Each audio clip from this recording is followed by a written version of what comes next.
1장 5절부터 11절 함께 합독하겠습니다. 유대왕 헤롯 때에 아비야 반열에서 제사장 한 사람이 있었으니 이름은 사가랴요 그의 아내는 아론의 자손이니 이름은 엘리사벳이라. 이 두 사람이 하나님 앞에 의인이니 주의 모든 계명과 규례대로 흠이 없이 행하더라. 엘리사벳이 잉태를 못하므로 그들에게 자식이 없고 두 사람의 나이가 많더라. 마침 사가랴가 그 반열의 차례대로 하나님 앞에서 제사장의 직무를 행할새 제사장의 전례를 따라 제비를 뽑아 주의 성전에 들어가 분향하고 모든 백성은 그 분향하는 시간에 밖에서 기도하더니 주의 사자가 그에게 나타나 향단 우편에 선지라. 아멘. 아담 이후로 인류는 범죄하였습니다.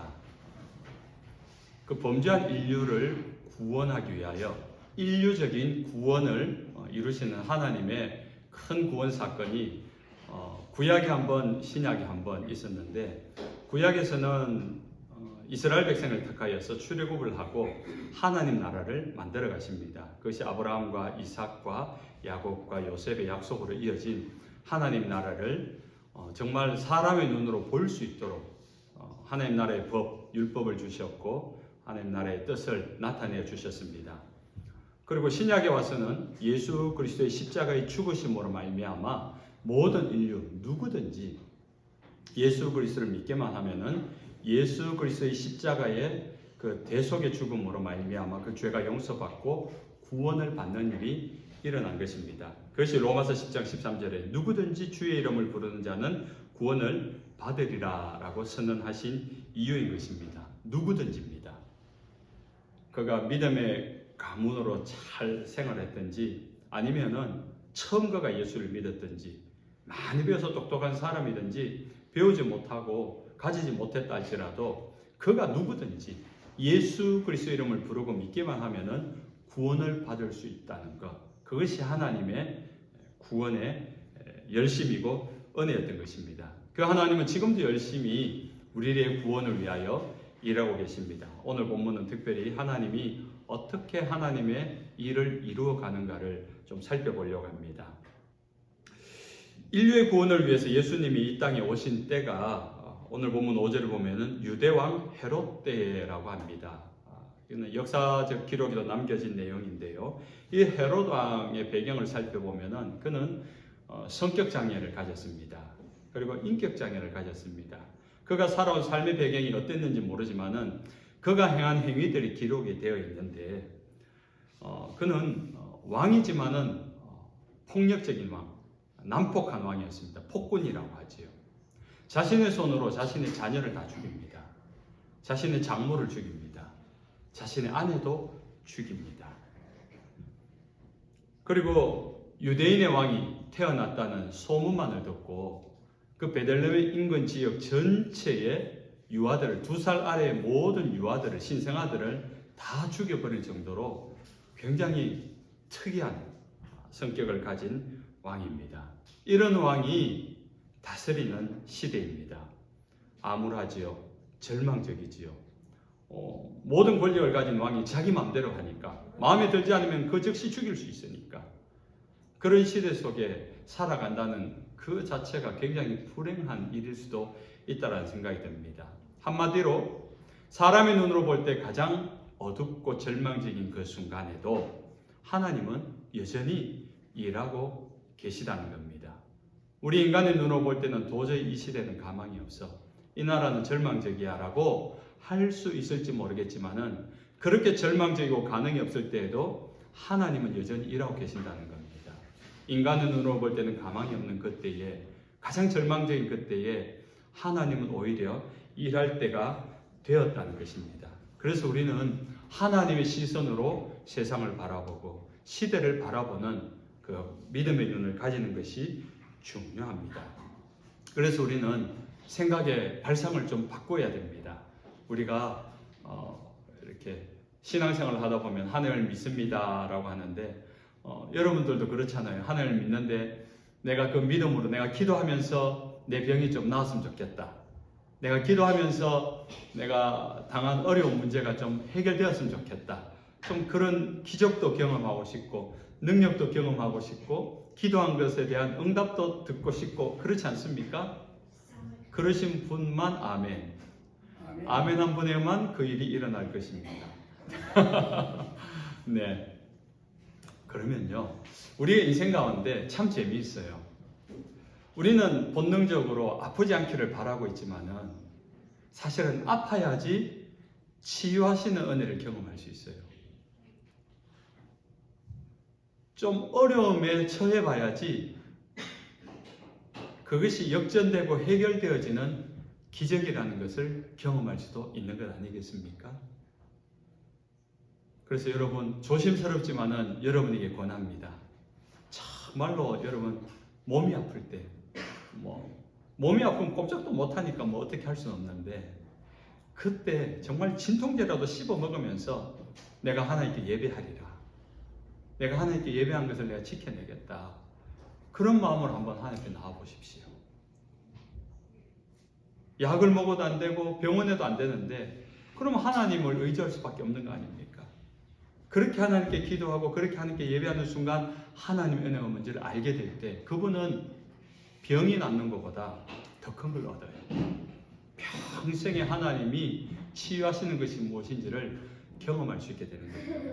정말 절망적일 때, 더 이상 어디에도 가능성이 없는 소망이 없고 절망적일 때 하나님께 소망을 두고 기도하는 겁니다. 그러면 깜깜한데 어디선가 빛 하나가 새어들어오는 것을 보게 될 거예요. 하나님 우리를 도우시는, 하나님이 열어놓으신 그 길을 발견하게 될 때 가장 절망적인 순간에 우리는 가장 밝은 소망의 빛을 보게 되는 것입니다.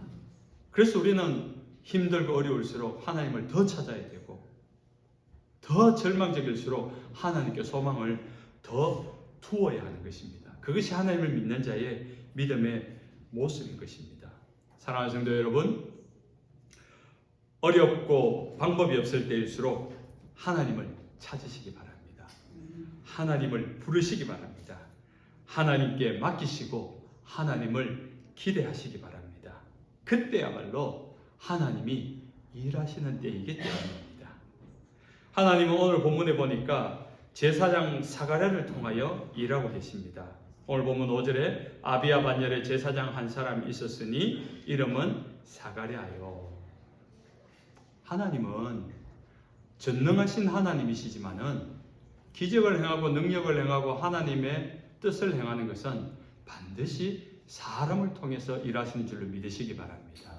누군가를 통하여, 반드시 하나님은 누군가를 통하여 일하시는 하나님이십니다. 이스라엘의 첫 제사장은 모세의 형님인 아론입니다. 그 아론을 통하여서 하나님이 제사장 직분을 이스라엘 백성 가운데 이어가게 하셨어요. 아론에게는 4명의 아들이 있었습니다. 나답과 아비후와 엘라살과 이다말 4사람이 아론의 제사장직을 이어갔는데 나답과 아비후는 하나님 앞에 죄를 지음으로 일찍 죽습니다. 그리고 난 다음에 엘라살과 이다말의 후손들이 또 그 자녀들이 제사장직을 이어가면서 이스라엘의 제사장 역할을 해가게 됩니다. 그러다가 다윗 왕 때 와가지고 이 이스라엘 제사장을 24명의 반열로 정리를 합니다. 정리를 해서 다윗 왕 때 가장 하나님께 예배를 잘했던 시대잖아요.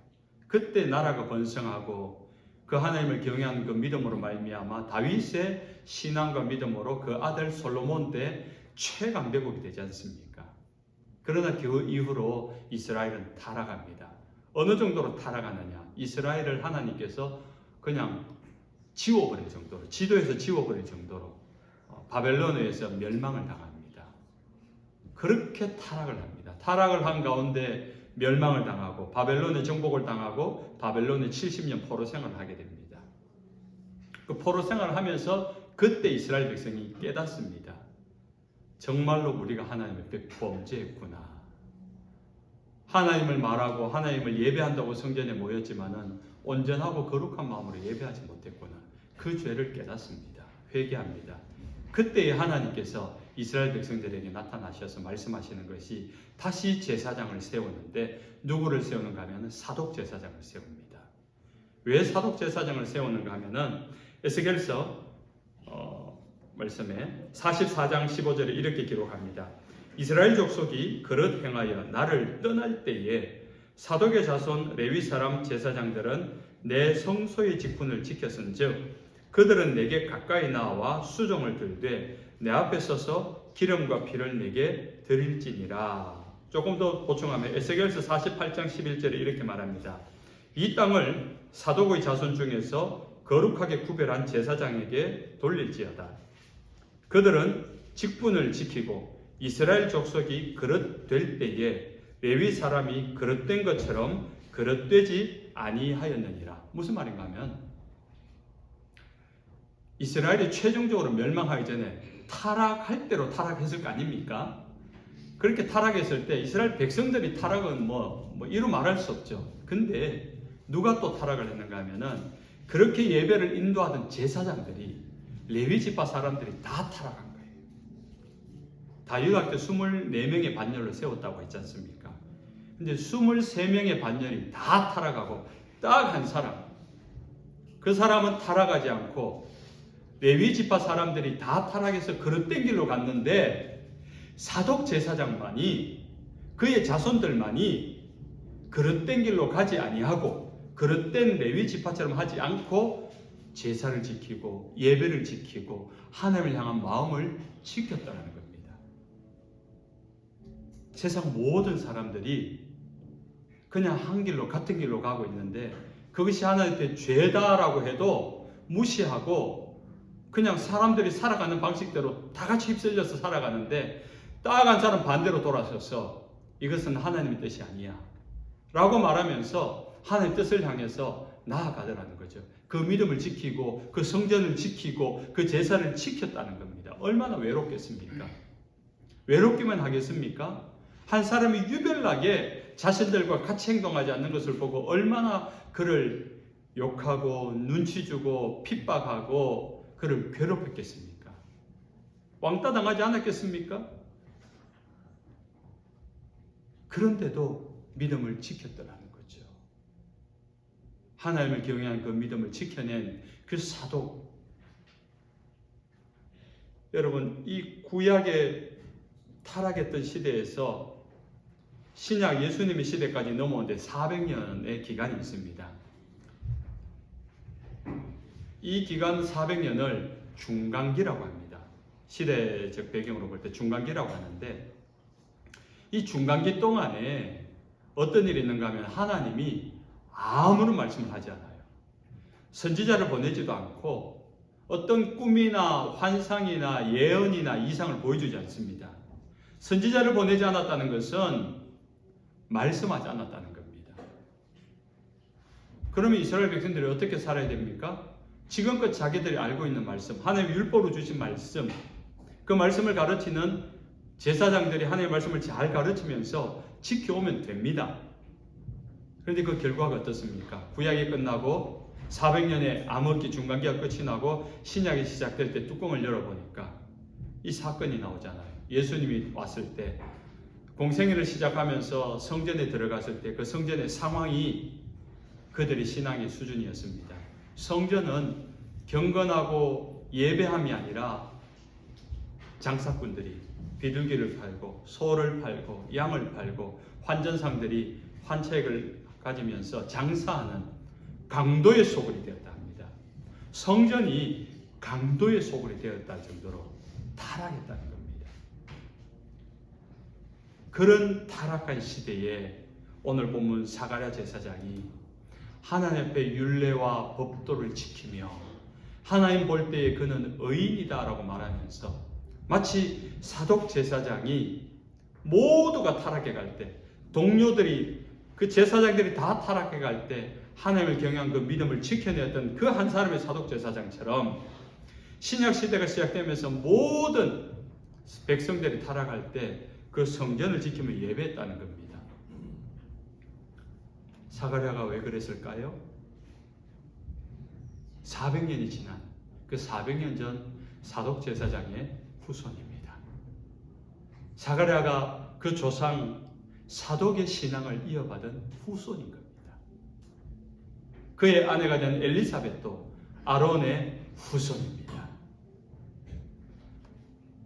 하나님을 경외한 그 믿음을 가지고 말씀과 율례를 가지고 세상 모두가 타락한 것 같아도 이 사가랴와 엘리사벳은 하나님의 율례, 말씀을 기억하며 그 믿음을 지키고 그들이 할 수 있는 것은 별로 없습니다. 세상을 바꿀 만한 뭔가 위대한 업적, 개혁 일으키지 않았습니다.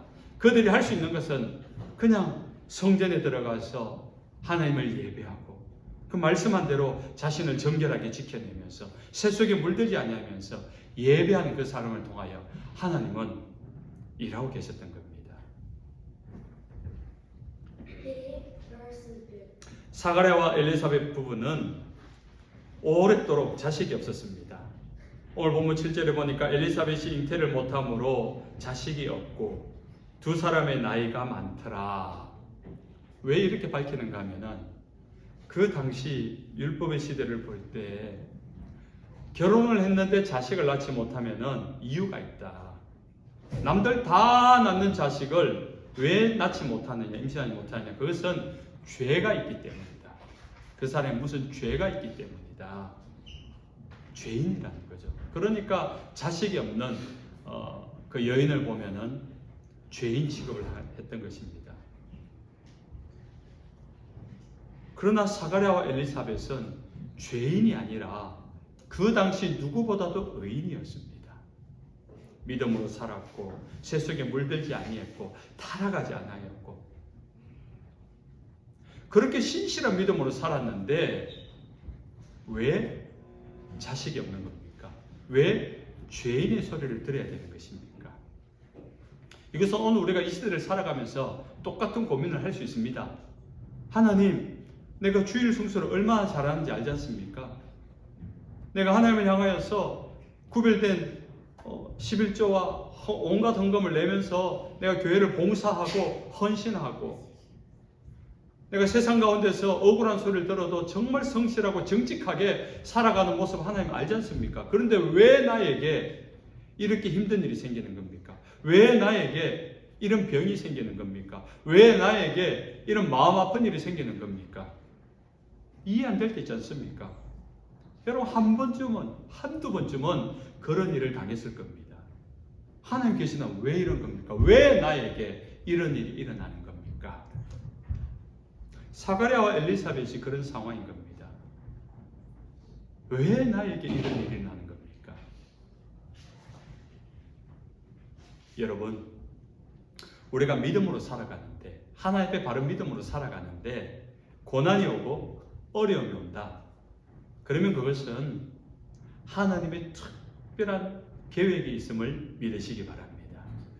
사가랴와 엘리사벳이 오랫동안 아기가 없다가 이 일로 말미암아 아기가 생깁니다. 그 아기가 성령께서 알려주신 아기가 되는데 이름까지 알려줍니다. 예수님의 탄생과 너무 흡사합니다.